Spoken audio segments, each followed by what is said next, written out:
உலகெங்கிலும் இருக்கும் பிளே தமிழ் நேயர்கள் அனைவருக்கும் வணக்கம். நான் உங்கள் ராம்ஜி. குரு பெயர்ச்சி பலன்கள். குரு பெயர்ச்சி மே மாதம் 14ஆம் தேதி. திரும்ப தயவுசெய்து வாய்க்குமா திருகிணிமான்னு கொண்டாதீங்கப்பா, என்னால முடியல. ஏண்டா மே 14ஆம் தேதி குரு மிதுன ராசிக்கு வருகிறார். ரிஷபராசியில் இருந்த குரு பகவான் மிதுன ராசிக்கு வருகிறார். மிதுன ராசியில் வருகின்ற குரு பகவான் என்னென்ன பலன்கள் எல்லாம் தரப்போகிறார் என்பது எல்லாருக்கும் ஒரு கியூரியாசிட்டி. ஏன்னா குரு வந்தாலே எல்லாமே சரியாயிடுங்கிறது விதி. நன்றாக புரிந்து கொள்ள வேண்டும் நண்பர்களே. குரு பலம் வந்தாச்சாங்கிறத கேள்வியே. எல்லாருமே என்ன கேட்பாங்க, ஒரு பொண்ணுக்கு கல்யாணம் பண்ண போறோம் சார், குரு பலம் வந்தாச்சா? குழந்தை சார், குரு பலம் வந்தாச்சா? குரு பலம் இருந்தால்தான் எதுவா இருந்தாலும் நடக்கும். ஒரு விஷயம் என்னன்னா, சனி நினைத்தால் ஒரு தொழிலை உண்டாக்கி தருவார். நான் அடிக்கடி சொல்லியிருக்கிறேன். ராகு கேது நினைத்தால் வாழ்க்கையில் முன்னேற்றத்தை தருவார். ஆனால் குரு நினைத்தால் ஒரு உலகத்தையே உருவாக்குவார். குருவினுடைய பலம் அது. குரு நினைத்தால் ஒரு உலகத்தை உருவாக்குவார். அந்த மாதிரி இந்த குரு பகவானுடைய அருளாலே நிறைய நல்ல விஷயங்கள் எல்லாம் ஏற்படும். மிதுன ராசியிலே குரு பகவான் வருவது பல வித்தகங்கள் எல்லாம் ஏற்பட போகிறது. இன்னோவேஷன் எல்லாம், டெவலப்மெண்ட்ஸ், பேஸ்புக்கு, இன்ஸ்டா போன்ற விஷயங்கள் எல்லாம் ஏஐ டெக்னாலஜி உலகை ஆட்சி செய்ய போகிறது. பொதுவாகவே இந்த கார்னர் பாருங்க, மீனம்ங்கிறது ஒரு கார்னர், மிதுனம்ங்கிறது ஒரு கார்னர், கன்னி ஒரு கார்னர், தனுசு ஒரு கார்னர். மீனம்ங்கிற கார்னர்ல யார் இருக்கா? சனி இருக்கார். இந்த பக்கம் குரு இருந்து ஆட்சி செய்ய போறார். சனி இருந்து இந்த ஏழையும் அதுக்கு கீழ் இருக்கிற இந்த ட்ரையாங்கிளை பார்த்துக்கிறார். குரு இங்கிருந்து இந்த ட்ரையாங்கிளை பார்த்துக்கிறார். இந்த 2025 பொதுவாகவே எல்லாருக்கும் நன்மைகளை தரப்போகிற வகையில ஒவ்வொரு ராசிக்காரர்களுக்கும் எந்த விதமான நன்மைகளை தருகிறது என்பதை ராசி ரீதியாக பார்த்து விடலாம். கன்னிராசிக்காரர்களுக்கு எல்லாம் இந்த குரு பயிற்சி என்ன பலன்களை தரப்போகிறது என்றால், கன்னிராசிக்காரர்களுக்கு 10ஆம் இடத்துல குரு பகவான் வருகிறார். 10லே குரு வந்தால் பதவி பறிபோகும் என்பது விதி என்பதால் 10ஆம் இடத்து குரு பகவான் என்ன தருகிறார்னா, நீங்க எந்த வேலை வேணா பாருங்க. நான் யார் தெரியுமா? நான் தான் வைஸ் பிரசிடென்ட். நான் யார் தெரியுமா? டைரக்டர் இருந்துட்டு போங்க. குருவுக்கு நீங்க சில்ட்ரன் தான். அதனால அவர் உங்களுக்கு வேலையோடு கண்டிப்பா தூக்கியே தீர்வார். அதனால கன்னிராசிக்காரர்களுக்கு 10ஆம் இடத்துல குரு பகவான் வரும்பொழுது வேலைக்கு ஆபத்து ஏற்படக்கூடிய நேரம் இது. இந்த நேரத்தில் நீங்கள் என்ன செய்ய வேண்டும் என்றால், வேலையில பிரச்சனை வராத அளவுக்கு நீங்கள் அதை மேனேஜ் பண்ணிக்கணும். அதான் முக்கியமான விஷயமே. அதான்.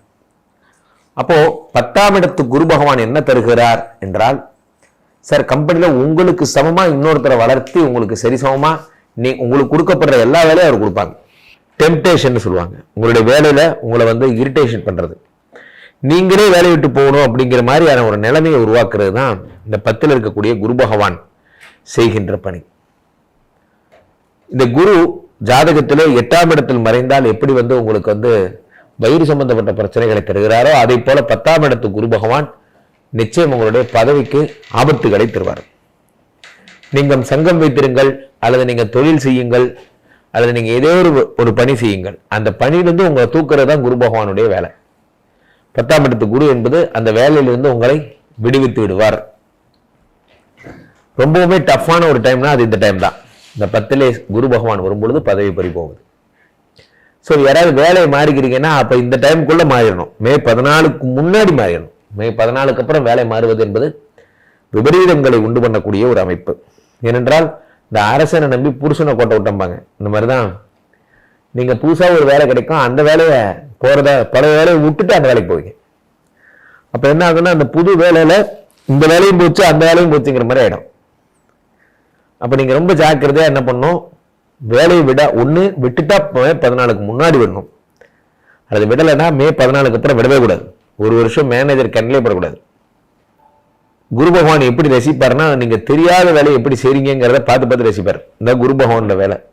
அவர் 10ஆம் இடத்துல குரு வரும் பொழுது உங்களுக்கு டென்ஷன்ஸை கொடுக்கிறார். 10ல் இருக்கக்கூடிய குரு பகவான் 5ஆம் பார்வையாக 2ஐ பார்க்கிறார். 2ஆம் இடம் தனஸ்தானம். ரன்னிங் மணிங்கிறது மட்டும் இருக்கும், அதுல ஒரு குறையும் இல்லை. 10ல் இருக்கக்கூடிய குரு பகவான் 7ஆம் பார்வையா 4ஆம் இடத்தை பார்க்கிறார். 4ஆம் இடம் என்பது வீடு, மாடு, மனை, உயர் கல்வி, உயர் பதவி, தாயார், இதெல்லாம் குரு பகவான் பார்க்கும்போது அம்மாவோட ஹெல்த், லேண்டு, அதே மாதிரி புதுசா வீடு வாங்குறது, அதே மாதிரி இந்த குரு பகவான் தரும் அற்புத பலனாக உங்களுடைய திடீர்னு பார்த்தீங்கன்னா ரஷ்யாவில் வேலை கிடைக்கிறது, சீனால வேலை கிடைக்கிறது போன்ற விஷயங்கள் எல்லாம் கன்னிராசிக்காரர்களுக்கு அங்கே போய் படிக்கிறது. அப்போ ஏதோ ஒரு பல்கலைக்கழகம், நம்ம ஹார்ட்வேர்டு பல்கலைக்கழகத்தில் தான் போய் படிக்கணும்னு நான் சொல்லலை. உயர்கல்விங்கிறது இங்கே படிக்கிறத விட அங்கே படித்தா நல்லா இருக்கும்னு நீங்கள் நினைக்கிறவங்க சில பேர், மருத்துவம் சார்ந்த தொழில்கள் படிக்கணும்னு நினைக்கிறவங்க ரஷ்யா போய் படிக்கிறவங்க நிறைய பேர் பார்த்துருக்கேன். அவர்களெல்லாம் அந்த கனவுகள் என்பது நிறைவேறும். 4ஆம் இடத்து குரு பார்க்கும் பொழுது ப்ரமோஷன் என்பது உறுதியாகும். 10ல் இருக்கக்கூடிய குரு பகவான் அடுத்ததாக 9ஆம் பார்வையாக உங்களுடைய 6ஆம் இடத்தை பார்க்கிறார். 6ஆம் இடம் என்பது என்ன? ரண ருண ரோக சத்துருஸ்தானம், வியாதி கடன் கஷ்டம், இதெல்லாம் குரு பகவான் பார்த்துறாரு. அப்போ உங்களுக்கு வியாதிகளே இருக்காது, கடன் எல்லாம் அடைந்து விடும். 6ஆம் இடம் என்பது தோஷம், சத்துர்தோஷம். சத்துர்தோஷங்கள் எதுவுமே இல்லாத மாதிரி you will be clean from all the defects. 6ங்கிறது அவ்வளவு பவர்ஃபுல்லான ஒரு இடம், பவர்ஃபுல்லான ஒரு அமைப்பு. திருஷ்டி, எதிரி சம்பந்தப்பட்ட பிரச்சனைகள் எல்லாம் கூட இந்த 6ஆம் இடத்தை குரு பகவான் பார்க்கும் பொழுது சரியாகிவிடும். அப்ப 6ங்கிறது என்னன்னா, இன்னொரு இடத்துல வேலைக்கு போறது. அந்த வேலைக்கு போற அமைப்புகள்லாம் உங்களுக்கு குரு பகவானுடைய அருளாலே கிடைக்க போகிறது. ஒவ்வொரு கிரகம் ஒவ்வொரு விதமாக டீச் பண்றாங்க. சனி அஷ்டம சனியாக வரும்போது வேலையினுடைய முக்கியத்துவம், இந்த கையெழுத்து போடுறதெல்லாம் இந்த படிக்காம கையெழுத்து போடக்கூடாது, செக்கு தரக்கூடாது போன்ற விஷயங்கள்லாம் சொல்லித்தராரு. ராகு உடம்புல இருக்கும்போது பெண்கள் சம்பந்தப்பட்ட விஷயங்கள்ல பார்த்து பழகணும் போன்றவற்றை சொல்லித்தராரு. ராகு என்ன பண்றாருன்னா சிற்றின்பங்களை உண்டாக்குவார்.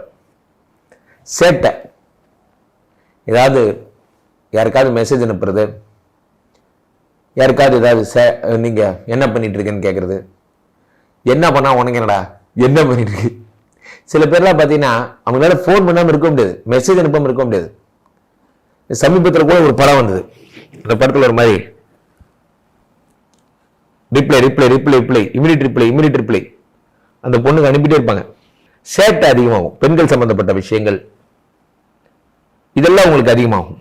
ரெண்டாவதா உங்களுக்கு இந்த மாதிரி சிற்றின்பத்தால் வரக்கூடிய கெட்ட பேரை சொன்னேன். இந்த சிற்றின்பத்தால் வரக்கூடிய கெட்ட பேரை குரு பகவான் பார்த்து சரி பண்ணிடுறாரு. குரு 10ல் வரும்போது வேலையை மதிக்கணும், வேலையை ரெஸ்பெக்ட் பண்ணணும், செய்யற தொழில் தான் எல்லாம் என்பதை உங்களுக்கு சொல்லித்தரார். ஒவ்வொரு கிரகங்களும் ஒவ்வொரு விஷயத்தை சொல்லித்தரார்கள். அப்ப குரு உங்களுக்கு 10ஆம் இடத்துல இருக்கும் பொழுது உங்களுடைய செய்யும் தொழில்கள் எல்லாம் குரு பகவான் சொல்லித் தருகிறார்.